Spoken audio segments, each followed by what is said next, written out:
Revenge, stolen identities, and new friends all coming up on season 2 of You. I'm Maria Menounos, and you're tuned in to AfterBuzz TV, the ESPN of TV talk. Now, let the buzz. Hey, so welcome everybody. I can't believe it is time for You, the most anticipated episode, and season 1 is already here, a fresh start. Yeah. So, I have all of our guest hosts here tonight. It's going to be Taquaila. I'll be your resident host. We also have Cody, who's going to be our male host and insider perspective. And the super and observant one herself, Miss Takira Shabrae. Hello. We will be +1. We have one more coming later, but we will be your 4 perspectives on You this season. So let's get into it. Cody, give me your overall thoughts on first episode, A Fresh Start. So far, so good.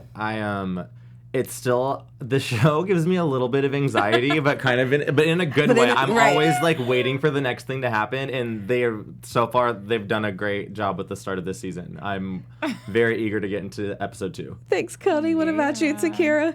My talking over the episode probably makes Cody's anxiety even that much worse. Because I'm like, no, oh my gosh. And he's like sitting right beside me. Yeah. So it's like, I'm sorry. Like notice things, and I'm like, what happened?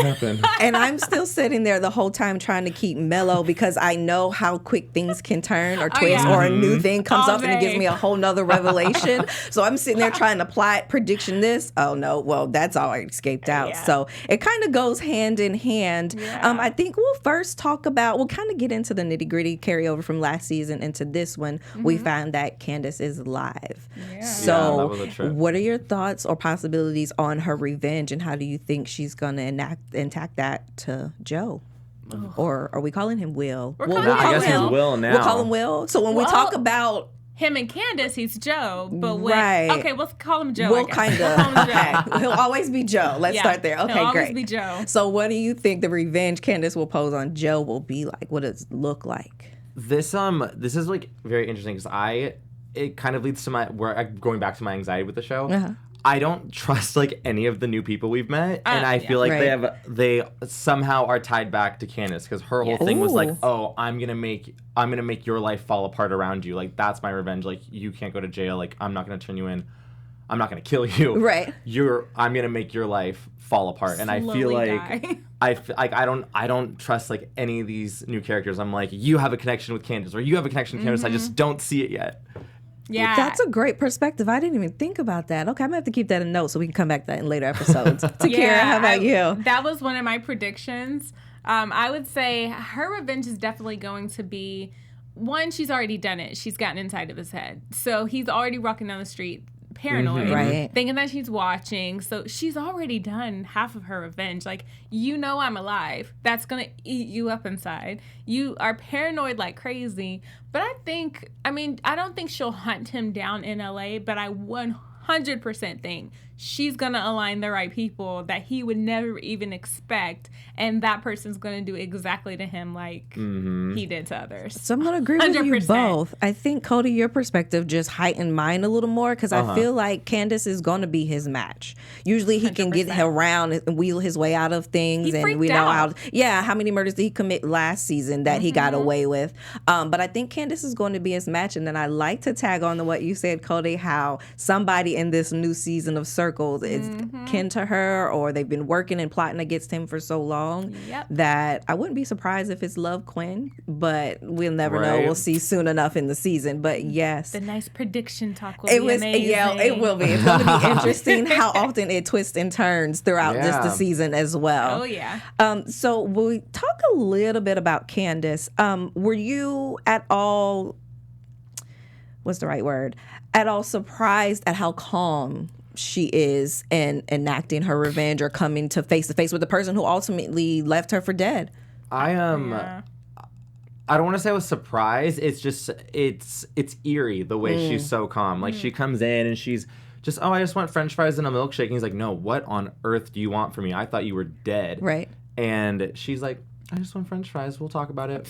I would be calm. Are you kidding me? Like, You think I'm dead? I got all the power in the world right now. Of course I'm calm. Yeah, that's true. Okay. I'm chilling. I'm having a milkshake. I have my fries with my ranch on the side. I'm calm as heck because I have the power. So that's 100%, I'm not surprised at all. Because if someone tried to kill you and they left you for dead, she said, what do you say? You wouldn't have just left me there, right? If you thought I was dead. So how would you feel? You'd wake up worried, okay, a little pissed, and then you're like, okay, oh hell no, and they don't know I'm alive. Oh, I cannot wait to see their face when they see that I'm alive. So she's on the upper hand right now. She's winning. Well, it irked me a little bit. I expected, because if you think someone leaves you for dead or attempted to even kill you, I'm coming back with a vengeance first. So my coolness may come along later because I know I have a plan for his life now, and it's going to be destructive. But at first, I want to scare him. I want to see him like plead for mercy or something. I want my revenge up front.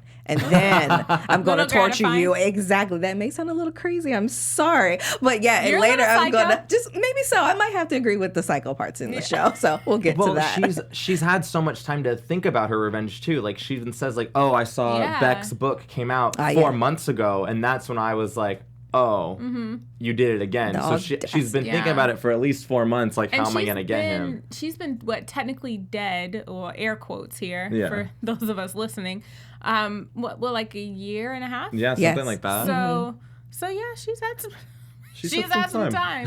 So I can't wait. I think I can't. We have Takira's later on in the segment or the show. We'll have Takira's segment, creepy, crazy, or cute, and I think that's going to also add enticement to our show. But before we get in and give all readers another reason to listen, Cody has a special announcement for us all. Oh yeah, guys. We just want to say thank you for making us the ESPN of TV Talk. If you're watching us on YouTube, please follow, give us some thumbs up, talk to us in the comments, write us some nice things. If you're listening to us on iTunes, subscribe. Also give us some good ratings. We're very happy to have you guys listening to us and watching us. And I know I'm very thankful to be here. This is really exciting. I'm like the resident newbie on the show, and I'm super stoked to be here. And we just are really thankful for your love and support. So thank you guys. Yeah. And as always, if you really want to get in contact and try to be like a part of the show while we're doing our episodes, the quickest way we can read comments and interact with you all is through the chat. So, go to youtube.com/AfterBuzz.tv/you, and you can come in and chat with us while we're on air live, and we'll read some of your comments and questions and concerns there. Oh, I love coming for the comments. Yes, and sometimes they're even more spicier than what we think of. Exactly. This show, it's like the comments are the after party of this after party. I like that. Definitely. I love them. So speaking of comments, and sometimes we have people who go into this social media world, and I guess we can call it catfishing, what might be the first thing we know of, but we find out that Joe is stolen an identity to make a fresh start in Los Angeles. So in order to open that whole burst of can of worms, let's see. First, have you ever thought just about changing your names? What would give you a reason to want to make a new identity or changing your names? Ooh. I've never thought like about in real life though, not because you're a killer. We don't keep that. I was about to say, because for Joe, we know he's a killer, but I can't give that on air. Yeah, they'll come for me. Okay. No, I've been married, and I know what it's like to. I've been married. Go through that process I am married. Yeah, and to go through the process of changing driver. He already had to go to the DMV, and I got a flashback because I went this morning. Oh wow! I can't do that, so I don't want to change my name. But great point, because my part is the process of having to change your name, having to fake pictures and identity, and from here on to the rest of your life, everything you apply for, jobs, visas, whatever, it always has that one question: have you ever been known by another name? So will he ever put Joe in Of course not. And how does that come around? I'd be the loser that would still go by my last name on accident. Somebody would say something really similar to my name. I'm like, huh? Oh, yeah, that's not me. So then you might set yourself up that way. Yeah. Well, the stolen identity part, and Joe is like a new low, I think. We'll see more, of course, as the show unfolds. But what do you think as far as why he went after Will? What's the suspect's reason that now we see he's locked up he's not only in a storage unit, but he's also in another cage inside the storage unit. I'm like, first of all, how many cages are there in this show? How'd you How get can it he there? build And them? it looks just like the one at the bookshop too. It does. I have so many questions. How'd you get it there? But That was a big storage unit. That's a hefty bill. It is. But I think what's his name? Will Bettelheim. Bettelheim, something Bettelheim. like, yeah. Bettelheim. There we go. Bettelheim. I think he mainly just wanted him for his apartment, and poor Will just lived right in the right. I mean, he wanted the second floor. We found out at the end of episode 1 that it wasn't just a coincidence. Yeah, he right? knew where. He knew exactly where he wanted to live. Unfortunately, poor Will just had the penthouse that he had his eye on. So. Yeah. Unfortunately, but I think that's really his only reasoning. I don't know. What do you think? Yeah, it seems like he just wanted to be in that area, I guess, to get Love. Her name is Love. What a fun thing that's going to be. Yes. He fell in. It will But be. then at the end of the episode, they show us like all the reasons he was going after Love, and he looks at her in the freaking telescope because he's a big old creep. Yes. And we find out that she she does happen to live in the area. What a coincidence. Yeah. And I also feel like this season, or at least this first episode from last season, he moved much quicker. I feel like they're doing things in reverse because it took a little time for us to get the background and his interest in Beck. Mm-hmm. Right Yeah. to this first episode of season 2 is like, bam, we already see, we don't know the why yet, but we see he's already been stalking her for a while. He knew where she worked, so that's why he's now employed at Nirvana, aka whatever How do you say Nirvana Nirvana is backwards. Yeah.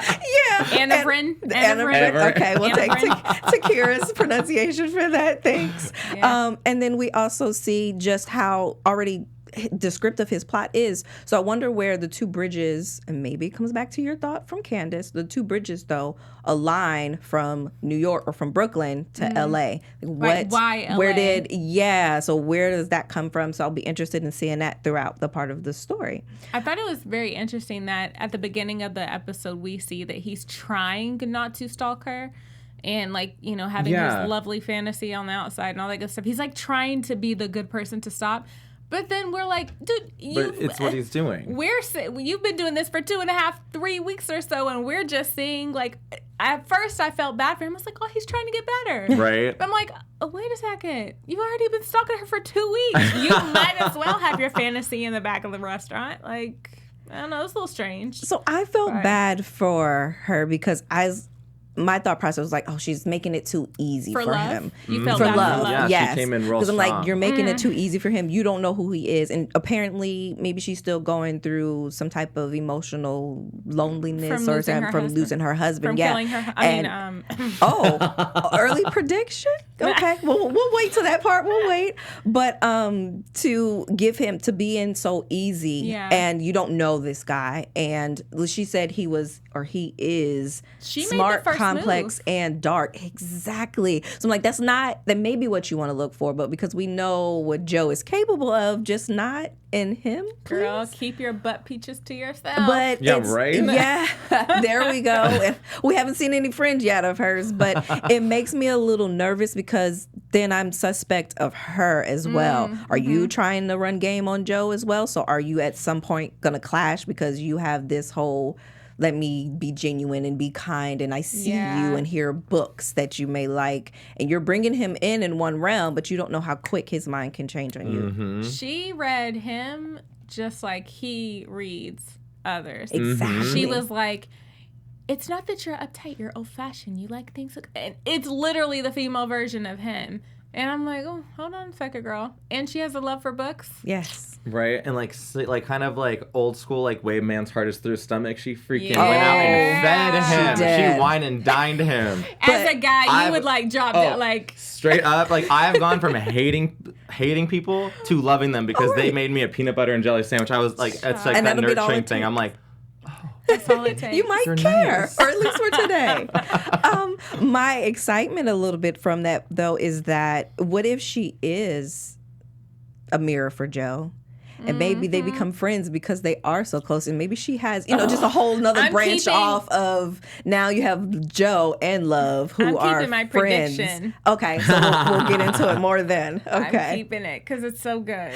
So do you, just a generic question, do you suspect that we'll hear more about her husband and maybe what he 100%. died from and what the cause was? Do you think Joe has something to do with it that she might not be aware of? Or is it totally just her story? Nah. I think it's her story, but I think there might be a twist to it. There's a twist, yeah. But okay. I'm interested to see what Cody's twist is. So we're going to go a little more into the quick, for me, I'll say it was quick, scene between Joe and his mom. Little Joe we seen and his mom at the ocean. I presume that might have been, I feel like it was in L.A., but it could have New York maybe? New York somewhere, Coney Island or something like Yeah, that. Okay. But that was a great little snippet of insight to his life. Okay. Sorry, I'm What's going laughing on, because Cody? I didn't realize that was a flashback. I was like, who are these people? I was so curious. And I was like, and then we never saw me, and I was like, and then I literally was gonna bring it up. I was like, you guys, who are those people at the beach? I had no idea it was a flashback. Here's your answer. Yes. So little Joe. His light bulb literally went off. So we have little Joe and his mom. Yeah. Got it. All caught up. Just so, it was my perception. I don't know if we're supposed to assume that he was left as a child, because I know that was a part of his life that he kind of introduced us to season 1. Right. That, a little bit of abuse and that sort of thing. So do you guys think that was the moment that he was left? Did his mom ever come back? Are we supposed to assume that she never came back? It seems that way, but I kind of feel like that's a disappearing act that she does, and she does come back because I think he even said like, oh, where were you? And she's like, oh, I was getting sunscreen. So I think she dips out and she comes back. Because then he even looks back twice, and the second time she's just gone, vanished. Interesting. Okay. And there's a part where she's waiting for him to walk off that her eyes go from loving, go ahead, build the sandcastle, to hurry up so I can get away type maniacal thing that changed. And I feel like she will come back for a moment, and hopefully we get to dissect this a little more throughout the season. But then we'll see the real reason why he was abandoned and what she's done in the background, or sadly cause her son to go crazy. Yeah, right. Yes. Poor guy. So, do you think? So, I have my little thought process, but do you think new friends so far in this episode that Joe may have? No. Poor guy. Yeah. No. Will is no. I don't think he's gonna have some real friends. It's like mirror image of is Ellie the new Paco? Yeah, right. Okay, good point. I guess we'll go with her, but that's a little strange. Because of either you from Los Angeles, born, raised, or you've been here for a while. Takira, wow. I'm from Tennessee. Okay, I'm from Atlanta. So in that instance of Ellie maybe being the new Paco, or the relationship wise between her really and similar. Joe, yes. When you moved to LA, did you find any other comfort or any other way to make LA like Tennessee or like home? And same for you, Cody, when you travel to other areas, is there something, a comfort food or anything of that nature for you to want to make sure you still bringing LA with you to where you go? Food? I think food for sure. I mean, Will is trying to, in the show, it's clear that he's trying not to make too many new friends and not really be noticed. He just wants his girl. He just wants to scope out, be creepy, get a stalker on, get some love, pun intended, and make, it in the day. But I don't know. I mean, I think obviously getting to know friends is really easy in a new city, but I don't think Will wants that. I think he's almost leave me alone. I just want my lady. He kind of kept saying a couple times that he's trying to just be there real quick. He was like, I'm just going to be here for a minute. I'm just going to pop on Instagram for a quick bit. I'm just trying to get in and out. There's something else going on that he said he's trying to be unpredictable. So he went to LA because he was like, people know I don't like LA, so why would I go there? No one's going to want to find me there. But there's obviously some other reason he's there. Good point. Yeah. Good point. Or he didn't think he was going to be there long, and then he saw love, and he was like, dang it, I guess I'll stay a while. So we're going to go a little deep. It's going to be a little roller coaster ride because Takira has a very cool and interesting segment for us called Creepy, Crazy, or Cute. And we're going to toss it over to Takira to explain her segment and get us involved for the game. Yes, so hit my music. This is Creepy, Crazy, or Cute. So it is a point where we share our cute or a little crazy things that kind of tickle our fancy from the episodes. So I guess I'll kick it off with, you guys recently known me, but I'm really observant. I will recognize how many times you bat your eyes, and I will swear it means something. So very observant.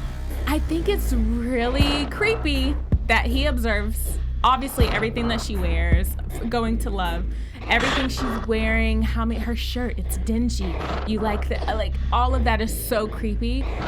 But I'm a little weird that I think it's so cute. I was going to say the same thing. So cute. So I would be the one to be like, oh my gosh, ooh, I should probably get a restraining order, but will you marry me? You want to go on a date? Right? So yeah, that's my creepy, crazy, cute. I think it's both. It's creepy and it's cute. So. And it kind of ties back to Beck, how like she wanted to be seen, and it's like to have someone know all that information about you is like, how the hell do you know all that information about me? Yeah. But it's also like, oh, you noticed? Like, how sweet. Right. I think you just tied in the crazy part. Yeah. Because, That's again, maybe crazy. he's learning from one conquest to the next. Things that, okay, so Beck liked to be noticed, and for me to say, you had on this shirt, it brings out your eyes, or whatever the comment may be. So he's bringing that over now for his affection to love Quinn. So her name is going to be problematic. Quinn. Yeah, So. to Quinn. So I think we got all three. Crazy part, the cute, and the creepy. Yeah. What did you guys notice from that episode that was kind of creepy, crazy, cute? Something that I think was creepy, maybe maybe a little crazy, is that the neighbor girl, the 15-year-old Ellie. Oh yeah. She was on the roof videoing him. Yeah, And it was they make us think that it's Candace or someone working for Candace. And then he goes up there and it's her, and her phone gets knocked off, and that was it. It's just like, she's like, yeah. I think she lied. She's like, I was filming a school project. Like, no, you weren't. She was lying. You were being a creep. Yeah. But then again, she was like, I was doing a movie for school. It's kind of cute. Yeah. Right? But, lady. And then he got her the new phone and to say sorry. A little excessive, but he was trying to do some damage control before her big sister came and Very much so. beat him up. And I like her authority when she first met Joe, too. Like, if you touch her, if you mess with her, she would cut off his testicles or whatever her verbiage was at that part. Aggressive and, like, stand away. And if I was Joe, she would be the one that, okay, I need to not come into her space or to territory. Definitely like a big sister. Yes, big sister definitely. Love. Yeah. So, yeah, that segment's definitely for the things that kind of tread the thin line. So anything that you see from the show that's like, you know what, that could be both creepy and crazy, little insane, post them in the comments below, because I know that we missed like probably tons of stuff. But keep it in the back of your head when you're watching these episodes, because there's a lot of creepy stuff that if you stop and think, you're like, oh my God, that's actually kind of cute. Yeah. Which might make us crazy. Which makes us crazy. Well, thank you again, Takira, for that segment. Again, the best way for you to join in is to follow us on the chat. Comment your creepy, crazy, cute, as Takira said, and we'll let the audience know what you think as well. Yeah. So, best maybe get part, some shout outs. Of course. Yeah, of course. We will shout you out as well. The best part, or the most complicated part of the show for me, is always predictions. So let's get into some. AfterBuzz TV predictions. Takira, do you want to take it away first? Oh, man. Sure. Put you on the spot a little bit. It's so funny because right before we even watched this episode, I told Cody and I was like, Beck's not dead. That's kind of like, that's reaching. But anyway, I just had to mention. I think it's plausible. Candace wasn't dead, or is not dead. So I kind of didn't think she was dead at the end of season 1. But towards the end, it seemed like, oh, she's around. Yeah. But my main prediction is 100%. I do not trust Love. I don't trust her whatsoever. I think she is 100% planted by Candace.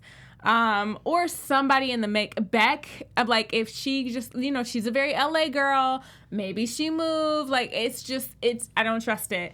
And the fact that she is literally the female version of him, Candace was very specific. She was like, I'm going to make you recognize you, that when you realize who you are, you're going to wish I turned the cops on you. So it's literally doing the exact thing that Candace said that she wanted to do. So this chick is reading him up and down, little insane, a little scary.